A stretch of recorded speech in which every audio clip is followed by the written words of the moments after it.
guys, let's stick into gear 1.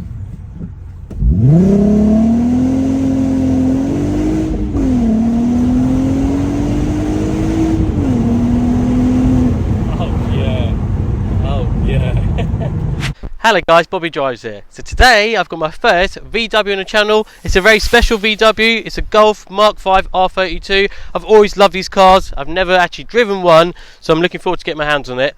My first car, in fact, about 16 years ago, when I was 17 years old, was a Golf Mk4 1.6 16 valve. It wasn't that special. I put big wheels in it, I lowered it, I put a K&N filter, as you would when you're 17. But I haven't driven many Golfs since then. I've driven some like TSIs, but nothing which is of this calibre. So I'm looking really forward to driving this R32, putting my foot down, checking out the features from the inside and outside, and take it from there. If you are new to my channel, don't forget to subscribe. Don't forget to hit the notification button so you'll be notified for my new videos. And don't forget to follow me at Bobby Drives.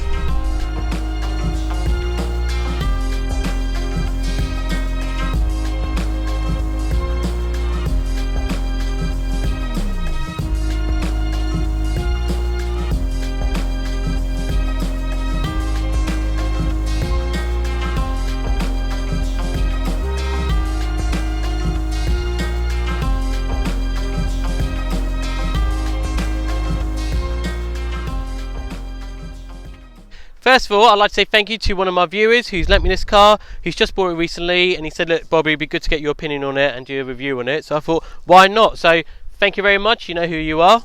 So guys, I thought I'd start with the brief overview of the Golf generation. There's 8 of those. It all started back from 1974 when the first Golf Mark 1 came out. That was revolutionary, if I can even say that word. It was a very iconic car, very special. It's the first of its kind to be a sports compact car which would carry 4 to 5 people, have enough space in the boot to carry your luggage for the weekend, and it packed a juicy engine. Think about it guys, most of the hot hatches today, whether it's the Renault Clios, the Audi S3s, AMG A45s, all of these cars kind of all owe it to the Golf Mark 1. It was the first of its kind. Like I said, no other cars before that were that sort of spec. So I love the Golf Mark 1. It's a classic car. Rare to get, so if you've got one, keep a hold of them.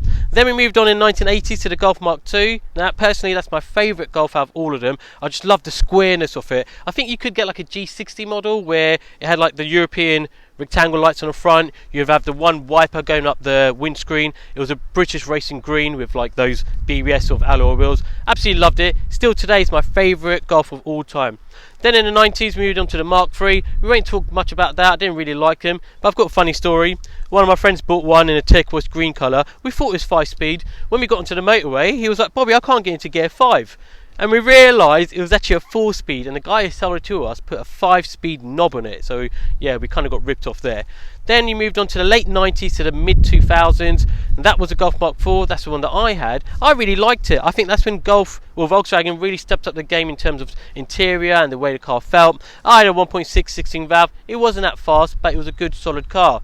I would say to people, if you're looking for a good reliable car all around, always go for a Golf, because I think they just are great cars. But in the Mark IV is when things changed. That's when the R32 came out, and prior to that you only had a 2-litre 4-cylinder petrol engine, which was a GTI. Then they threw in the 3.2 litre V6 into the Golf Mark IV, and that was just like crazy back in those days. In fact, one of my high school teachers had one, and I said, you were such a cool guy to have one of these Golf Mark IV R32s. Really special cars. That produced 240 brake horsepower, so it was really fast back in those days.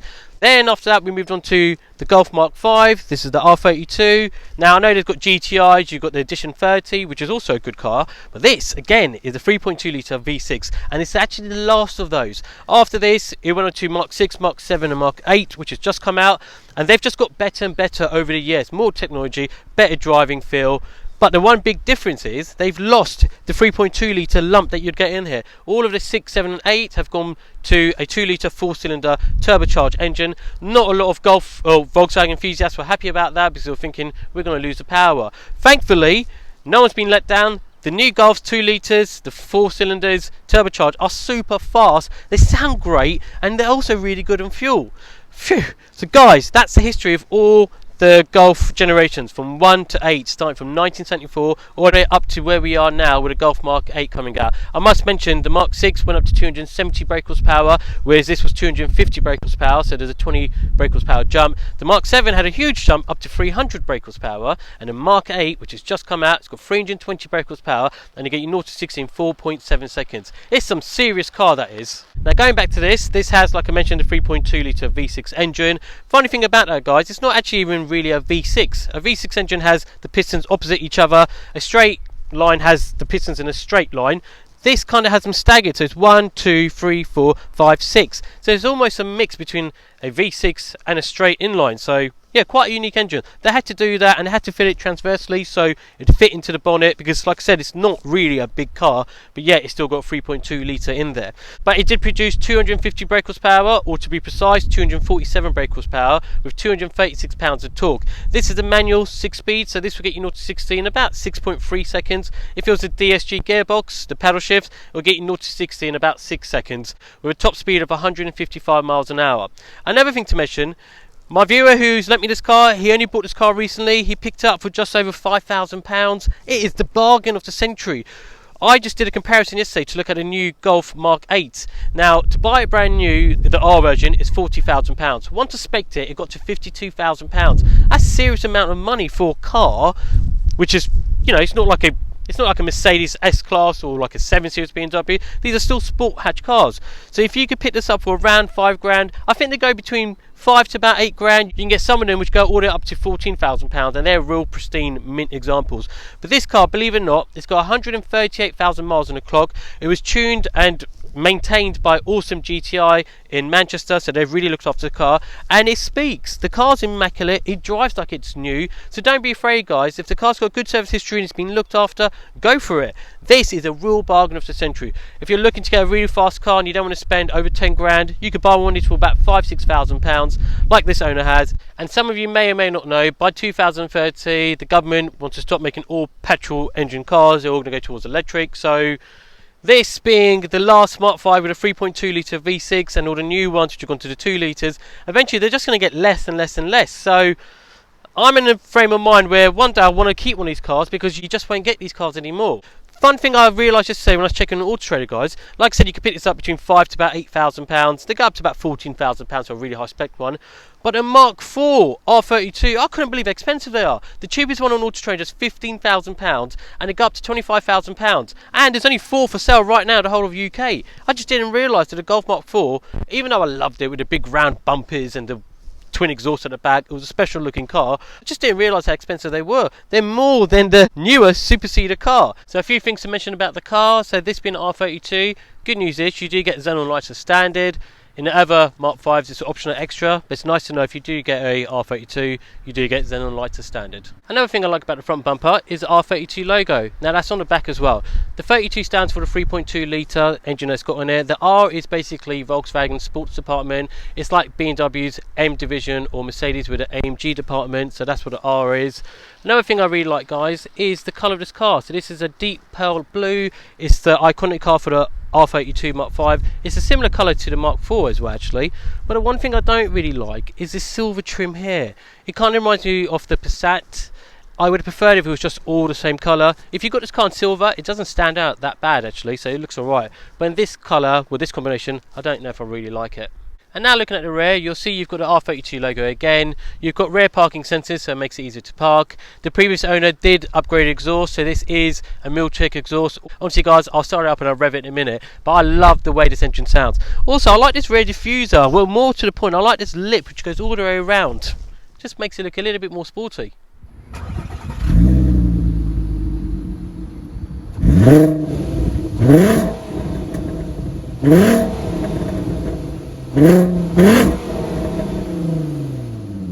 See, guys, the car sounds awesome.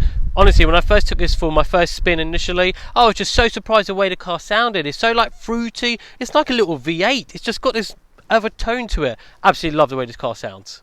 Another thing to point out are the wheels. Now, guys, it is like the golden hour, so the sun's coming down. That's why the wheels look a little bit golden, but they actually are silver. But they are 18-inch in size. They are special to the R32. I like that you've got massive disc brakes, you need that power to stop this. And what I really like is that the brake calipers are blue, so it matches the blue of the car, just kind of looks better together. Another thing to point out, the center cap covers your 5 nuts, so you can't actually see your 5 nuts, makes it look a little bit more seamless. But if you do want to change your tyre, you just got to pick this off and your nuts will be behind it. And guys, just before we get inside, I thought I'd do a quick little walk around so you can appreciate this blue colour. Absolutely love it, it really does pop in the sun. Wow, that front wheel does actually look really gold. Look at the back, silver. But yeah, it's just a lovely car. One thing I forgot to mention, you do get a little spoiler, being the R32. It's not the biggest, but it's there. It's nice you've got a brake light in there too. But yeah, that is the car. Right, let's jump inside and look at the interior. Another thing to point out when you enter the car, as soon as you open the doors, you can see the side sills do say R32, so you know you're not in any ordinary Golf. The first thing is, I'll start with the steering wheel. So this does have a flat profile at the bottom. You don't get the multi-function buttons on the steering wheel, but you can get it. It's just an optional extra. I like how it's just so sporty. You've got grips down here and grips up here. You've got the R logo down here, so it reminds you you're on a special Golf. Like I said, it is a 6-speed manual, typical Golf ball design. You can get the DSG, which you've got the pedal shifts in there. It makes it a little bit quicker, but I personally like having a manual on this. Moving on to the infotainment screen, now this is the updated screen, so you do have a CD player, you have a SD slot card, you can connect your phone to it for your music or your telephone calls, which is quite good. It's all touchscreen, so it makes it a little bit easier to use. It's not the quickest to use, but it's still there. And moving down, you do have the dual climate control, so the passenger to the driver can have different temperature. It does have air conditioning, which works all fine. Nice thing as well, guys, it does have heated seats, which is a bonus. I found out yesterday that all Golfs which come with leather seats have heated seats. That's one good thing to know. Underneath there, you do have a few buttons, one to turn off your traction control and one to reset your tyre pressure monitor system. You do have a bit of storage where you've got a 12-volt charging point, and it's really nice. You've got this like silver mesh finish which goes throughout. Again, it's only an extra in the R32, makes it feel a little bit more sporty. Just down in the middle, you've got 2 cup holders. To the left, you do have your handbrake. You do have a center armrest, which you can adjust. Inside it, there's a bit of storage, a place to put some cards and some change again. So, yeah, a bit of storage in there. Glove box is a decent size. It's all Velcro throughout, so it will protect your items in there. You've got a separate area at the top to put a bit more things like your manuals. Door cards again are a good size. It'll hold probably a 750ml bottle of water, and you've got some storage which comes right to the back, which is handy. All the other things you have, like electric mirrors, electric windows, automatic lights. You don't get a sunroof in this, but you can spec them to have a sunroof. Up here you just have your dome lights. You have a little storage compartment here where you can put your sunglasses in, which a day like this is quite sunny. I should have brought my sunglasses. Another thing I want to talk about are the seats. So these are full leathers throughout. They are super supportive, super hugging. They're like semi-Recaro seats. What's really nice, you've got the R logo in the headrest. Now these aren't the fully upgraded seats. I think they're called Vader seats, where they're even wider at the back and they've got like a hard back to them. They're really nice seats, but I love these seats. They actually wear quite well. You are starting to get a bit of crease lines, but like I said, it's 15 years old. Now one thing I'd say, this being a 2-door, you do lose a little bit of the practicality of having the extra doors on the back if you've got children, if they want to get in the car. But at the same time, guys, if you do move these seats forward, the capacity in the back is pretty much the same. You can get 3 people in there quite comfortably, and you still got reasonably sized boots. Another thing I like are the dials. So you've got 4 dials. You've got 2 big ones, one on the left, one on the right, speedometer and your rev counter. In the middle, you've got your temperature and your petrol gauge, and a little screen in the middle which will tell you things about your car, how much miles per gallon you're getting, or your average speed. But I actually just like the dials. It's almost like a old 1970s feel, almost like a Mustang sort of feel. Really small needles, and the numbers go all the way around. So yeah, you have to kind of turn your head to see the numbers, but I actually really do like the speedometer in this. So guys, let's see what this car's like to drive. Oh, it's got a lovely tone.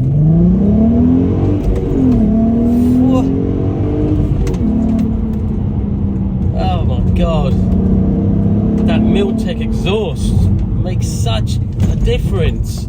If I open the window, just so you can hear it. Oh, what a tone. Put the windows down.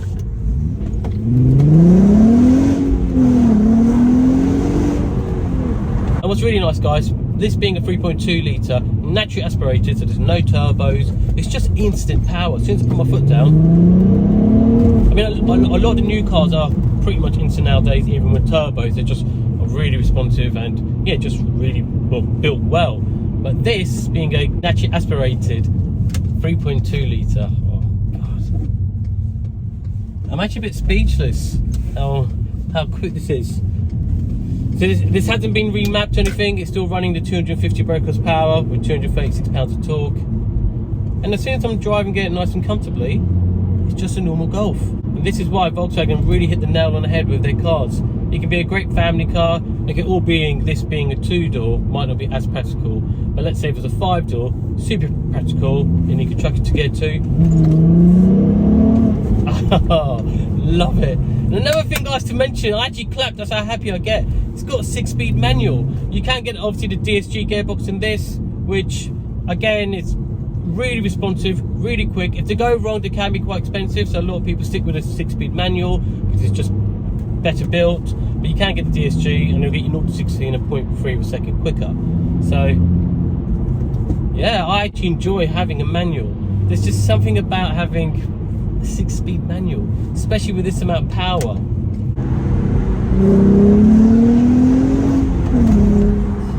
It's about to swear then. Love it. I mean, obviously 4-wheel drive is just, you know, you can't do this with BMWs. I could just throw this and it just sticks.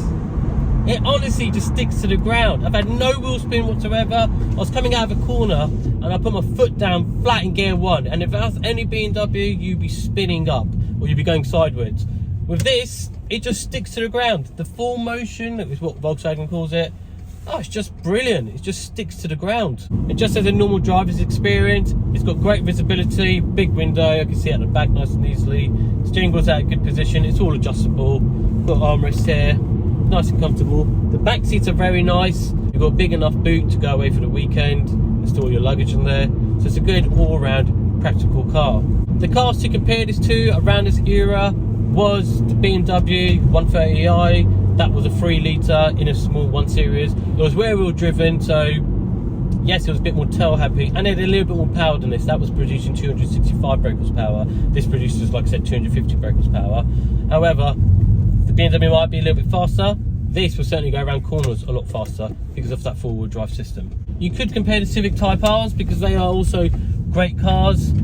I had a 2004 plate, the EP2 recently on my channel, so if you want to watch that, click up here, you can watch that review.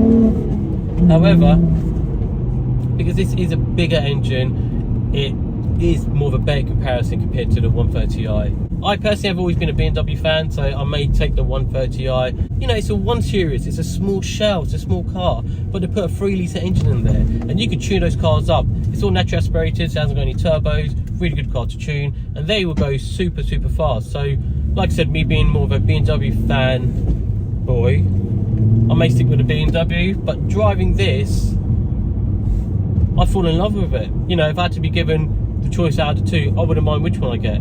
This one just grips the road super well. The brakes are amazing, by the way. BMW might just have a little bit more fun if you want to be a little bit more tail happy. But if you want a car which is a great all-rounder, but really fast on the track, the Golf might just edge it.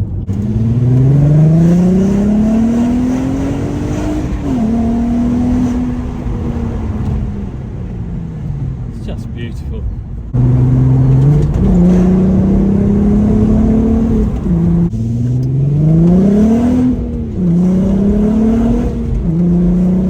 Don't be afraid, guys, of one with high mileage. As long as it's got good service history and it's been looked after, you'll be alright.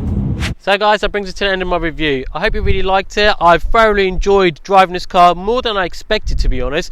I love the interior, I love the way it looks outside. It doesn't really look like it's a 15-year-old car today, and if you are looking for a bargain, this is the bargain of the century. Like I said, between £5,000 to £8,000, you can pick yourself up a decent one. It is the last of the 3.2 V6s in a Golf, and like I said, they're going to stop making them altogether. Eventually all cars will become electric. So yeah, I actually really do like this car. If you are new to my channel, don't forget to subscribe, hit the bell notification button so you'll be notified for my new videos. Smash the likes button if you did like it does really help me, and don't forget to follow me at Bobby Drives. But until next time, guys, keep safe and I'll see you then.